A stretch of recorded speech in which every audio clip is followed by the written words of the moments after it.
del periódico El Dinero que recibimos el día de hoy, la edición correspondiente del lunes 8 al domingo 14 de junio, donde nos trae los top 10 funcionarios más productivos del gobierno del presidente Danilo Medina.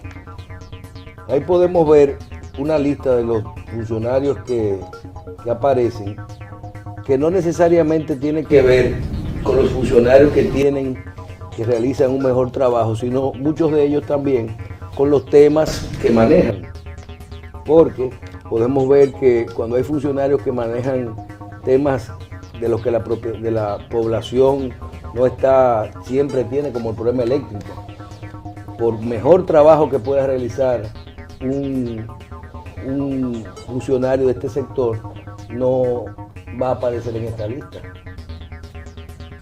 como lo es Rubén Bichar. Asimismo hay otras personas que tú ves que no solo hacen un buen trabajo, sino que tienen un manejo, como el caso del director de impuestos internos, que manejando temas que no son muy simpáticos, como el tema del cobro de impuestos, se han manejado bien. Ahí se puede ver en la lista a Gonzalo Castillo, al gobernador del Banco Central, a Roberto Rodríguez Marchena, de Información y Prensa de la Presidencia, a José Ramón Peralta, ministro administrativo, a Carlos Amarante Baret, del Ministerio de Educación, a Francisco Javier García de Turismo, Guarocuya Félix, José del Castillo de Industria y Comercio, el canciller Andrés Navarro, que creo que está haciendo un excelente trabajo, muy bueno, y el ministro de la Presidencia, Gustavo Montalvo. El jefe de todos los ministros. Sí. ¿El jefe? De todos los ministros. Bueno, el jefe de todos los ministros del presidente. No, pero el ministro en el gabinete es jefe de los ministros. Bien, así que... El ministro de la Presidencia. Vamos a ver, también estamos hablando de un listado de 10.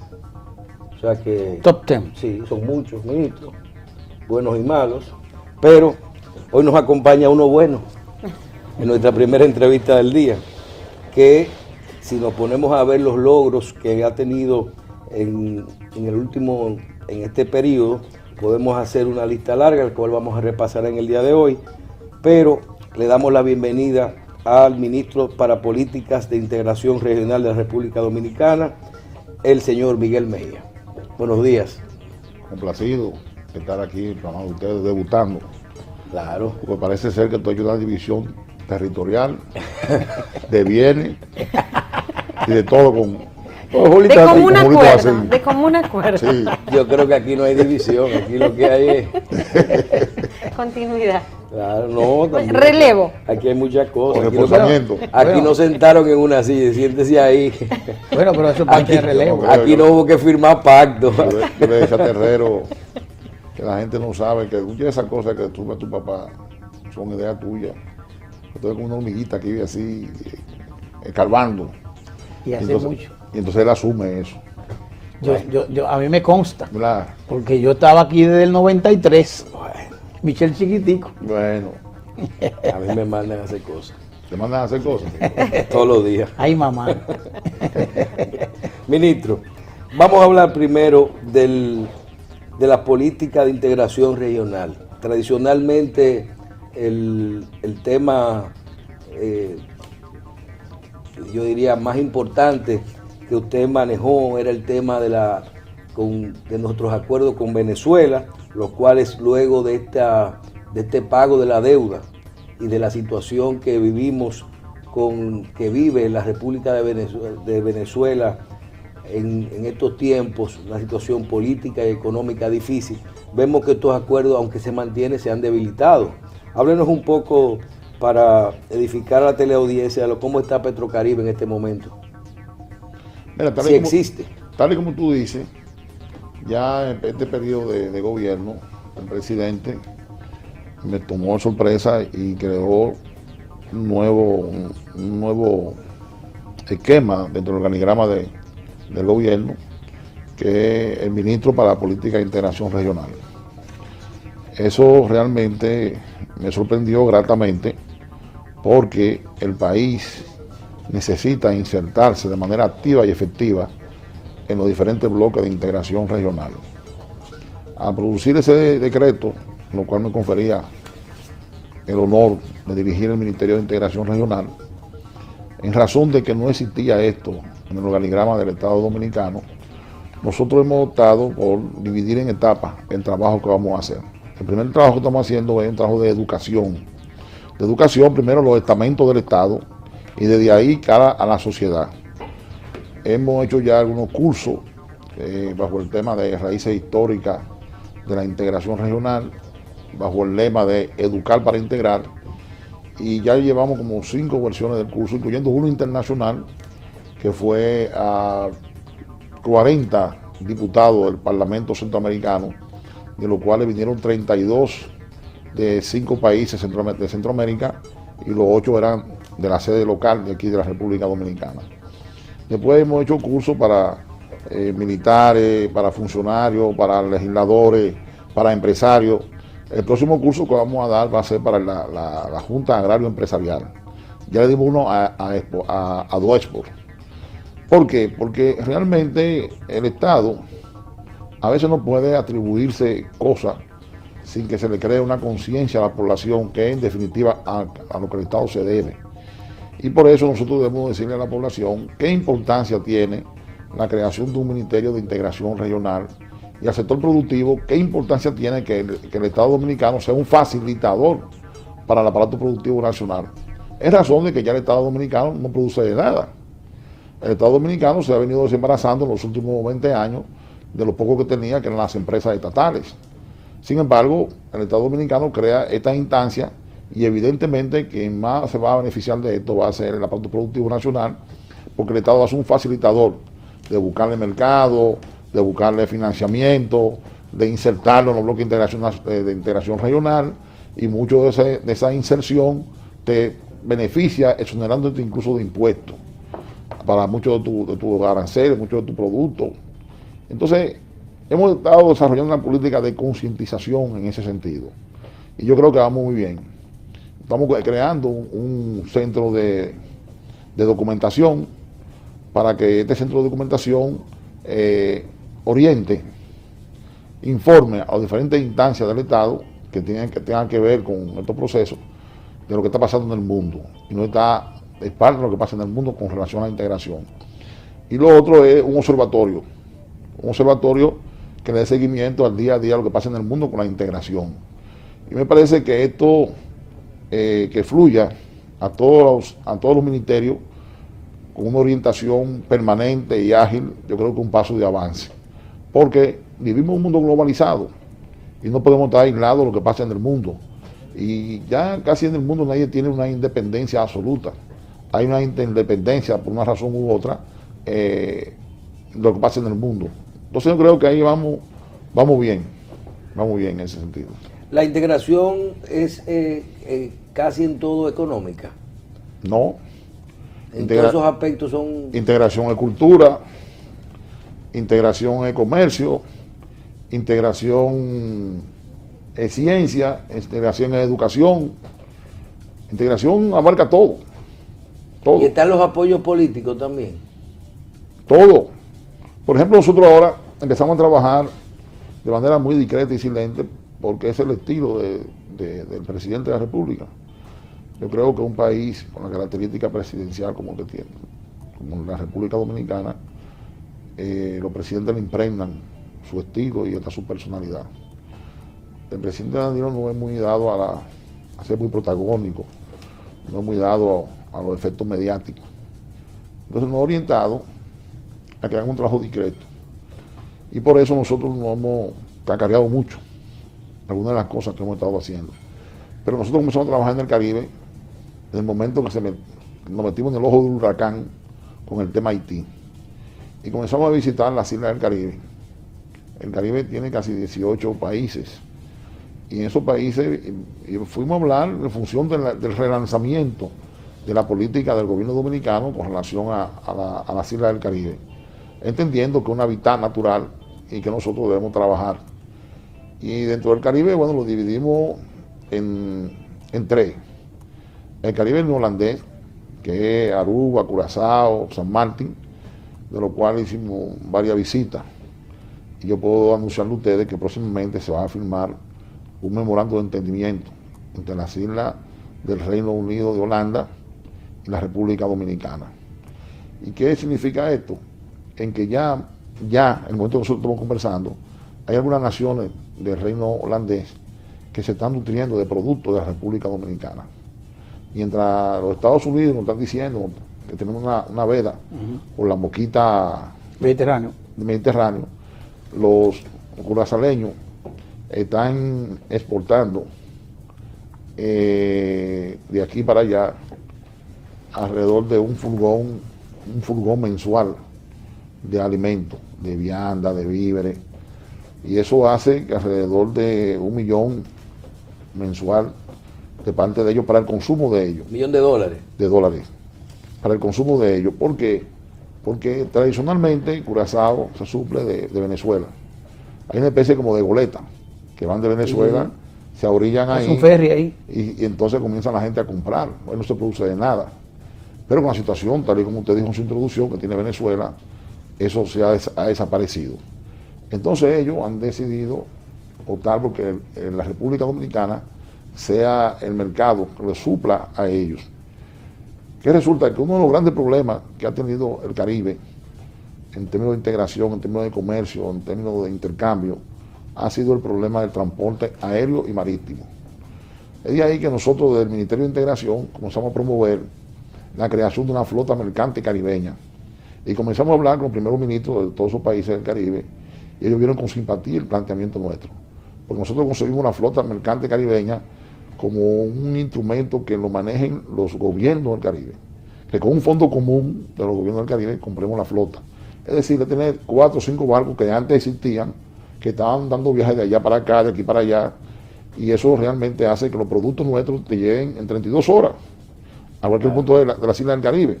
¿Se logró? Porque, te voy a decir, ¿por qué? Porque nosotros hemos encontrado que, por ejemplo, me decía el primer ministro de San Martín, aquí no llegan los productos de la República Dominicana, luego que duran 15 y 18 días trotando por Europa.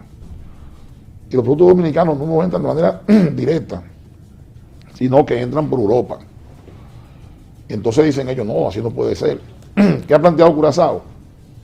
Que ellos no solamente nos van a comprar, como están comprando, para la demanda de su mercado interno, sino que van a comprar para reexportar hacia Europa. En vez de los productos nuestros entrarle a ellos por Europa, ahora le va a entrar a Europa de manera directa por ellos. Ahora, ustedes dirían, ¿y de transporte marítimo o aéreo qué? Bueno, a partir del planteamiento de nosotros, de la creación de esa flota mercante caribeña, el Reino de Holanda se interesó en esto y se nos fue adelante. Bueno, gratamente se nos fue adelante. Y ya hay una marítima holandesa con unos barcos que están dando viajes a las islas 3 veces a la semana, con barcos muy modernos, lo que no descarta el proyecto original nuestro, pero eso facilita la cosa. Y Holanda ya ha hecho un estudio profundo de la producción dominicana, los productos agrícolas, lo que le permite también a ellos tener un diagnóstico bastante objetivo de lo que estamos produciendo nosotros, y por eso hay una gran influencia de productos nuestros hacia las islas del Caribe. Esa es la importancia de eso. La segunda parte de la división que hicimos del Caribe fue el Caribe, el Gran Caribe Oriental, el Caribe Oriental. Bueno, con el Caribe Oriental también estamos trabajando. En el momento que empezamos a trabajar con ellos presidían la Secretaría General del CABICOM.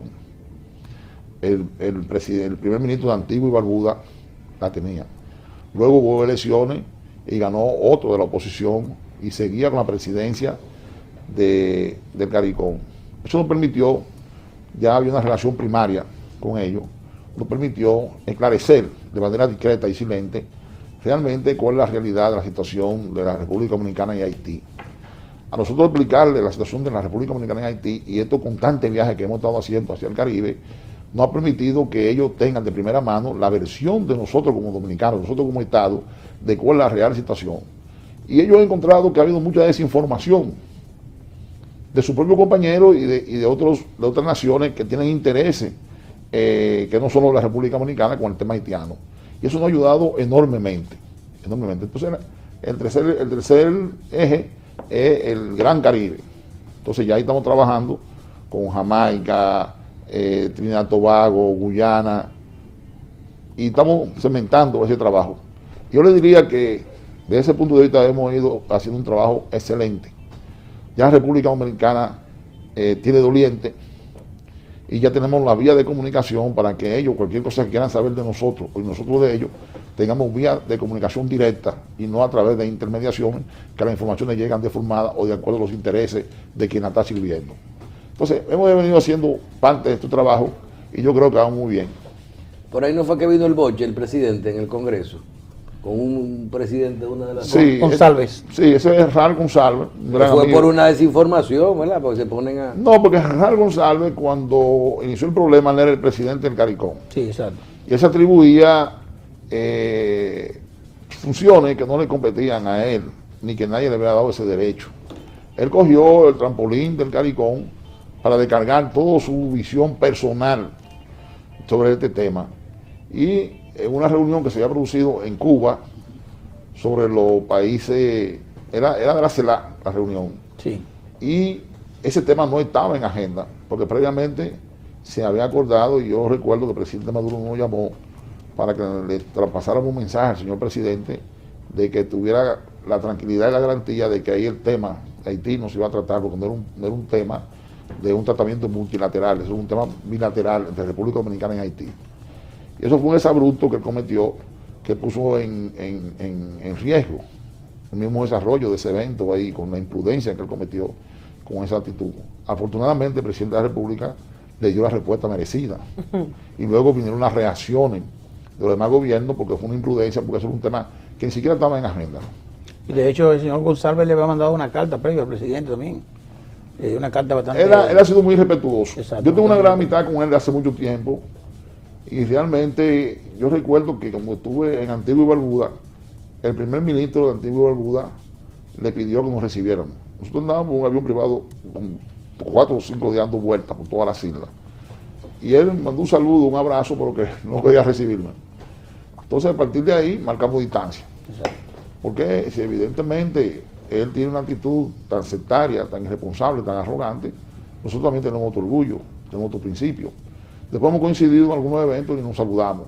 Bien. Igualmente el hijo, que es ahora el canciller de él, y parece que lo está preparando para hacer el relevo de él, también se ha afectado eso, porque él ha sido extremadamente imprudente, de cortés, que nada tiene que ver con la situación haitiana. Parece que él tenía una carga emocional que quiso aprovechar esa coyuntura para descargarla con la República Dominicana y se equivocó. Claro. Se equivocó. Mire una cosa, licenciado.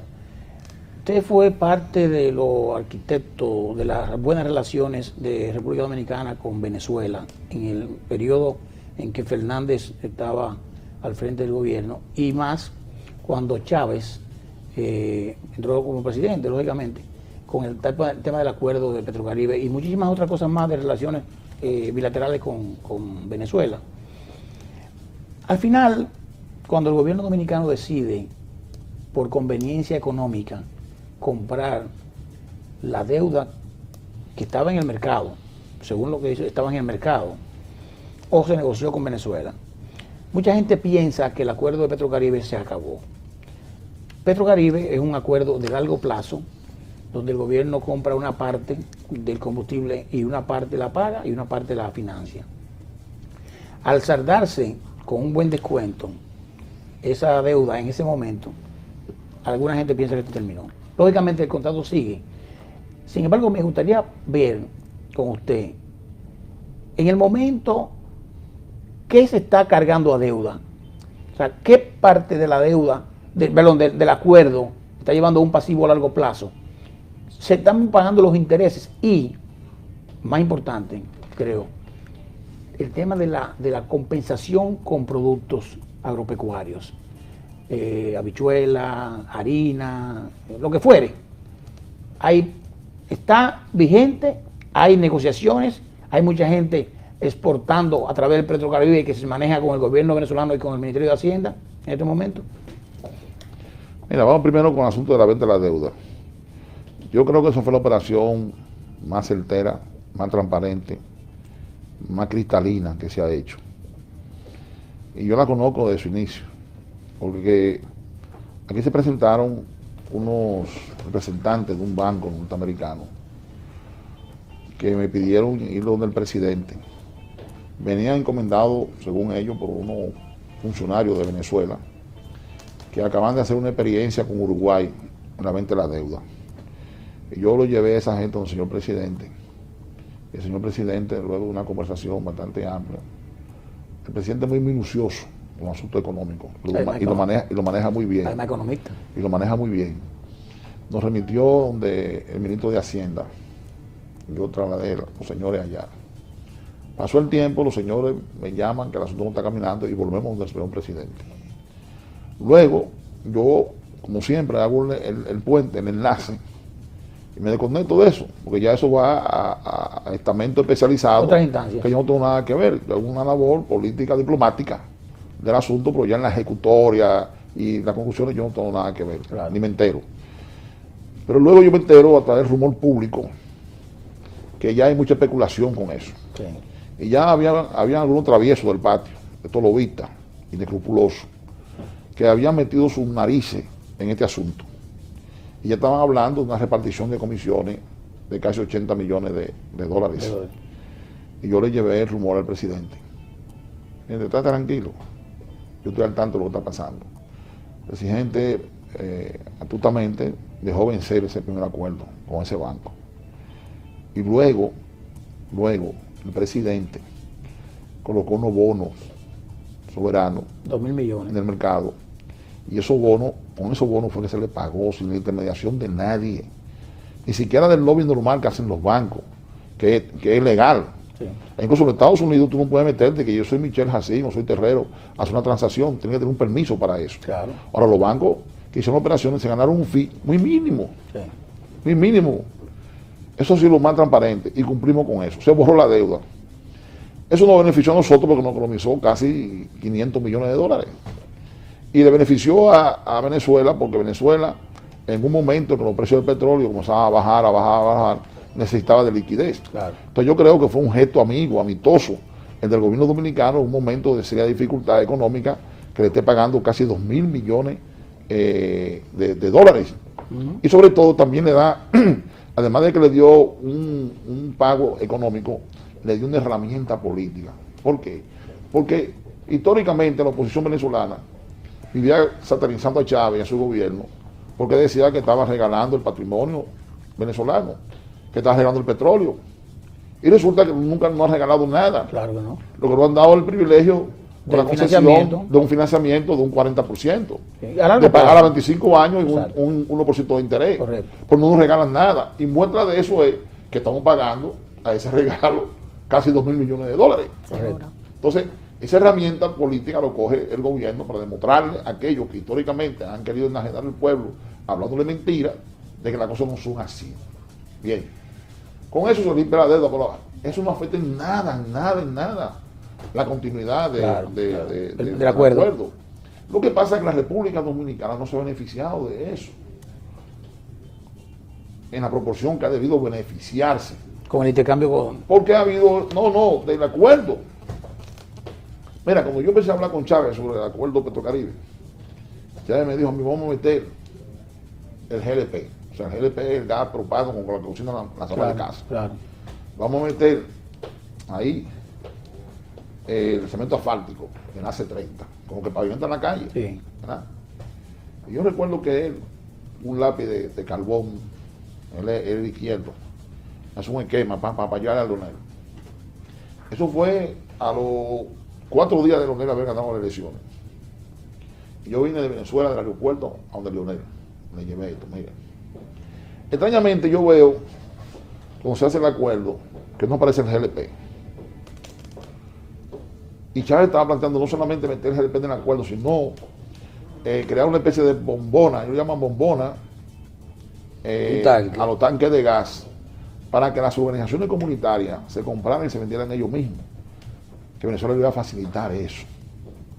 Yo le digo, pero bueno, pero esto es un tema que le favorece al país. Claro. Y además nos quita una presión social con esos sectores populares. Y además estamos haciendo un acto de justicia con la maltrecha economía del pueblo. No salió. Después yo me di cuenta que habían aposentado del palacio gente que tenían intereses con el gas. De gente que se vendían y se pagaban ellos mismos. Oye bien, porque el Estado tiene un subsidio del gas, ese tipo de cosas. Y no me meten entonces tampoco el AC30. Porque entonces había una compra discrecional, lo llamado mercado spot. Sí, sí. Que le ponían el precio que le daba su bendita gana. Claro. Y no solamente ponían un alto precio en el nacimiento asfáltico, sino que también tenían el transporte, que era tan caro como el AC30. Ministro. Y eso, oye bien, Michelle, y eso le llegaba al consumidor, o sea, a los contratistas, ese tipo de cosas. 5 veces más caro como debe llegar comprándolo directamente con Venezuela. Wow. Y luego, entonces, yo revoltía en una campaña con eso, terrible. Si ustedes recuerdan. Sí. Me enfrenté con todos esos grupos poderosos, Y porque tenían en la paya y todo en contra también. Exceptuando Leonel. Sí. Leonel. Y bueno, logramos enderezar un poco eso. Eso generó mucho disgusto en Venezuela. Originalmente nos asignaron 50,000 barriles diarios. Mientras más alta era la asignación que teníamos nosotros, más beneficios sacábamos nosotros. Porque si nosotros comprábamos terrenos 50,000 barriles diarios, y de esos 50,000 pagábamos nada más 60%, y el 40% era para manejarlo nosotros, a pagarlo en 25 años, claro, con 1% de interés, y teníamos 2 años de gracia. Exacto. El país iba a tener mucho dinero para reinvertirlo en obras de desarrollo social. Esos primeros 2 años eran fundamentales. Fundamentales, pero el socio que teníamos en la refinería incidentó todo eso. Nunca accesamos los 50,000 barriles. Ni siquiera 25, más que llevamos 18, 20, 22. Y debo hacer un acto de justicia, un reconocimiento. Cuando Francisco Javier García era ministro de Industria y Comercio, los socios que teníamos en la refinería se oponían a que los barcos venezolanos transportaran el producto, porque ellos decían que ellos no tenían ningún beneficio si ellos no tenían el transporte del producto. ¿Esos eran los socios holandeses? No, los socios que tenemos la Chela. Ahí, la Chela. Había un tal Madariaga ahí que había ahí, un hondureño. Que Madariaga, sí. Era terrible. Sí, yo lo conozco. Y en beneficio de Francisco Javier, yo recuerdo, le ponían muchísimo defecto a los barcos, porque ellos querían el transporte. Y llegaban a devolver para ir en barco, oye esto. Algo que estaba de beneficio al pueblo dominicano, lo devolvieron, atento a ellos. Yo recuerdo que Francisco Javier militarizó la refinería, dijo, no, lo voy a descargar aquí hoy. Y comenzó a descargar. Entonces se puso una reunión entre el presidente Fernández y los altos ejecutivos de la refinería. Gente, teníamos un presidente de la refinería que era parte de ese grupo en ese entonces. Y el presidente extrañamente me pide que yo vaya a esa reunión. Oye bien, invitó al embajador Francisco Belisario Landi, que era el embajador en ese entonces, también de Venezuela. General venezolano. Y yo fui donde el secretario de la presidencia, que en ese entonces era Danilo Medina. Digo, mira Danilo, dile al presidente que me exonere de eso, porque es lo que va a haber una confrontación fuerte. Entonces Danilo se va y me llama, dice el presidente que se venga allá. Digo, bueno, voy allá. Casi llegamos juntos. Y comenzaron a meterle cuento al presidente para justificar toda la diablura que estaban haciendo ahí. Pero el presidente fue en eso muy enérgico. Y a partir de ahí las cosas comenzaron a enderezarse. Y a poco tiempo ellos se van del mercado dominicano. No se fueron por ese problema. A decir verdad. Se fueron porque ellos tenían el interés de entrar a los mercados grandes, India, China y demás. Y se estaban yendo del Caribe, estaban vendiendo en el Caribe. Afortunadamente. Pero hicieron mucho daño. Ese acuerdo es tan generoso que yo siempre le dije a la oposición, señores, no politicemos eso, es un patrimonio del pueblo dominicano. Cuando nosotros empezamos las relaciones con Venezuela, nosotros lo logramos a concertar el acuerdo, se llamaba Acuerdo Energético de Caracas. Y semanas después salimos del gobierno. Y por eso fue que aprovechó eso. Porque el primer acuerdo fue el Acuerdo Energético de Caracas, después que surge el Petrocaribe. Y nosotros salimos y por eso le dio continuidad. Y Miguel Vargas, que estaba en obra pública, que era el receptor era con del cemento asfáltico. Sí. Pero, ministro, lo que se nos está diciendo ahora, para terminar con este segmento, es que pagamos la deuda, el acuerdo es bueno, está la voluntad, está el equipo. pero que ni nosotros pudimos nunca comprarle los 50.000 barriles diarios a Venezuela por la capacidad de despacho, de producción de ellos, y que en este momento el acuerdo sigue, inclusive vemos que se anuncian nuevos, todavía enérgicamente que el acuerdo va a seguir trabajando, pero que no hay forma de que Venezuela no está despachando. Y las ventas de productos. Pero es que eso no es verdad. Venezuela ha tenido siempre la mejor disposición. No es de disposición que se habla, es de despacho. No, espérate, ese acuerdo es tan generoso que Chávez nos dijo a nosotros y a todos los miembros de Petrocaribe, para no desestabilizar su economía, si ustedes no pueden pagarnos con dinero, páguenos con bienes y servicios. Correcto. No solamente la habichuela, los víveres, hasta si tenemos un excedente de médicos, de profesores, podemos pagarlo con eso. Sí, fíjate lo generoso que es eso. Y Cuba está pagando así. Entre el Fondo Monetario Internacional, el Banco Mundial y demás organismos crediticios internacionales no interfieren en nuestra soberanía para garantizar su retorno de su préstamo.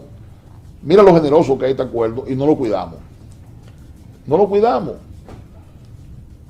Ministro. Actualmente tenemos un presidente de refinería que anda diciendo, que yo no sé si lo dice en nombre del gobierno, en nombre de él, que eso fue un mal acuerdo, que la sociedad de la refinería dominicana de petróleo con PDVSA, que fue un mal acuerdo. No sé en base a qué dice ese señor eso. Y está propugnando porque el 49% que tiene Venezuela ahí se recompre, se le vendan a un grupo de personas que andan ahí, de los cuales forma parte. Entonces, si no cuidamos eso, estamos cuidando el país. Entonces, eso son actitudes irresponsables. Yo no sé este señor, si habla a nombre del gobierno o a nombre de quién está hablando, pero es claro que está incidentando unas relaciones armoniosas, generosas y solidarias entre República Dominicana y Venezuela. Y nadie le pone costo a eso. Hemos vivido en sabotaje. Y después es más fácil decir, que Venezuela no cumple. No, Venezuela ha sido generoso en demasía con la República Dominicana. Pero no hay problema entonces en el despacho, todo está normal. Bueno, es que todo eso se hace mediante una programación. Y si tú eres el requiriente, tú eres el que tiene que solicitar, yo quiero esto, necesito esto. Con esta frecuencia. No venir con tanta frecuencia, hacer una programación. Bien. Pero ahora mismo la refinería ha ido perdiendo mercado. Porque aquí hay una serie de... No están comprando más en mercado spot. No solamente eso, sino que aquí los detallistas, los mayoristas, están trayendo su producto. Que hay una ley que prohíbe eso. Sí, hay mucho buen permiso aquí. Hay una ley que prohíbe eso. Y ellos dicen que eso es para reexportarlo, mentira. Le están quitando mercado a la refinería, que es el ente estatal del Estado Dominicano. Pues entonces una competencia del DEAL ahí. Claro que sí, claro que sí. Vamos, con su permiso. Entonces, ¿de qué están hablando? Con su permiso, ministro, vamos a una breve pausa y regresamos en breve a hablar de los otros acuerdos del fin de semana.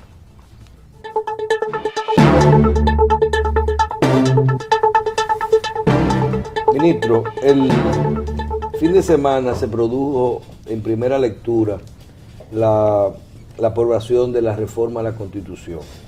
Hemos visto, queremos saber la posición del movimiento que usted dirige con respecto al acuerdo, a los acuerdos, a la firma a la reforma de la Constitución y a esto que uno ve ya de la integración de otros partidos apoyando esta reforma. Bueno, en el proceso de indefinición de ellos, nosotros no intervenimos. Pese a que tenemos una opinión internamente, por un problema de principio, nosotros no nos incluimos en asuntos internos de las fuerzas aliadas. Y en este caso, la égida de la unidad, que es el PLD. Independientemente de las relaciones fraternas que tenemos con Leonel, con Danilo, nosotros tenemos unas relaciones institucionales con el partido. Y más haríamos nosotros con tomar partido de una parte u otra cuando eso no nos compete a nosotros. Nosotros podemos expresar una preocupación como la expresamos. Podemos pública y privadamente exhortarlo a ellos a buscar una vía de aprendimiento, de entendimiento, en función del interés de su partido y el interés nacional, como lo hicimos públicamente. Ya produciéndose una resolución institucional, que fue la decisión del 19 de mayo en la reunión del comité político, donde nosotros sí fijamos posición, porque ya hay un marco institucional. Gústele o no le guste a nadie. 19 de abril. 19 de abril, en la reunión esa que se hizo en el metro. Ya el problema no era Leonel Danilo, el problema era una decisión del comité político que tenía que acatarlo todo, buena o mala. Entonces nosotros respetamos eso. Que ellos deciden reformar la Constitución, bueno, más haría yo venir a sentarme aquí a criticar la reelección, cuando yo apoyé la reelección de Chávez, de Daniel Ortega, de Evo, de Rafael Correa. Es un problema de principio. La reelección del ALBA. Prácticamente del ALBA. Del ALBA, Venezuela también. Sí. Es un problema de principio. En la época de Balaguer se planteó la prohibición de la reelección porque Balaguer utilizaba los bienes del Estado para imponerse, para perpetuarse. Recordemos que habían militares que le ponían la pañoleta roja a la bayoneta, a la ametralladora. Aquí no se está produciendo eso. Evidentemente ya no estaba en cuestión si se producía o no la reforma. Reforma que estaba medida por encuesta, que la gente, un 70 y pico % de la gente decía que estaba de acuerdo con la modificación de la Carta Magna. Y el presidente de la República con un nivel altísimo. Entonces esos son activos que tú no puedes despreciarlo. Tú no puedes ir a unas elecciones inventando, tú tienes que ir, no puedes dejar camino real por vereda.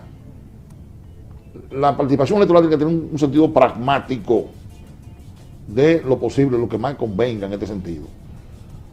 Ya yo hubiese preferido que eso se hubiera hecho mediante un referéndum. Ahora, nosotros, cuando en el 2010 se habilitó el tema referéndum en la Constitución, nosotros fuimos 3 veces públicamente, el Movimiento Izquierda Unida fue 3 veces al Senado para pedir que se habilitara la ley que le diera vigencia al referéndum. Y nadie nos hizo caso. Entonces, en medio de una crisis, en una carrera contra el tiempo, es difícil hacer una ley. Apelar a eso no es más que un incidental técnico-político que no procede. Si por esta vía se puede hacer, como de hecho se ha demostrado que sí se puede hacer, entonces la vida es más expedita para hacerlo. Y lo más importante de eso es que ha unificado el partido. Eso es muy importante. Y el triunfo ya está garantizado, porque ahora se han adherido otras fuerzas que por gravedad han caído ahí, van a seguir cayendo.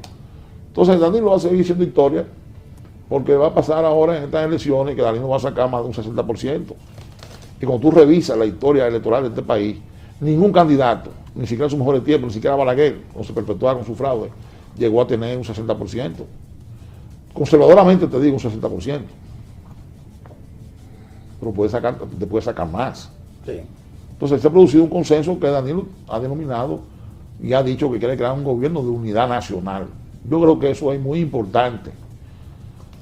No solamente para sumar todo lo que quiera venir aquí, no, sino vamos a elaborar un plan de gobierno que se corresponda con las exigencias del momento de la sociedad dominicana y que todo el que venga se comprometa con ese plan. Porque si tú vienes a hacer una sala de retazo y te pones a estar sumando gente ahí, luego se te armó un caos en el gobierno después, sobre todo esos partidos que tienen una trayectoria parasitaria, que van al Estado a servirse, no a servir. O sea, tiene que ser un plan específico. Entonces hay que hacer una plataforma política que te identifique con eso. Claro. Eso es lo que nosotros estamos planteando. Venga quien venga, no importa. Ahora vamos a vigilar el contenido de ese acuerdo. Vamos a vigilar el contenido de ese gobierno de unidad nacional que plantea el presidente de la República. Muy bien, como siempre, perdón. Ministro, gracias. Gracias a ustedes. Como siempre, una exposición maravillosa la suya, al licenciado Miguel Mejía, ministro para Políticas de Integración Regional de la República Dominicana y también presidente del Movimiento de Izquierda Unida. Después en la próxima participación vamos a hablar un poquito de la izquierda. Sí, hombre. Yo veo que ustedes traen a veces unos fósiles aquí y empiezan a hablar, a deformar la cosa. Anoche vi a Julito discutando con uno ahí, que hablaba de un fraude colosal que se está montando. Hoy vi un presidente que tiene 80% de popularidad. 80% de aceptación y te pasa un fraude. Que todas las fuerzas están gravitando encima de él y va a ser un fraude. Aquí se oyen cosas. Vamos a hablar de ustedes que son tan democráticos permiten todas esas cosas. Es importante. Vamos a una pausa. Bueno, muchas gracias. Gracias a usted.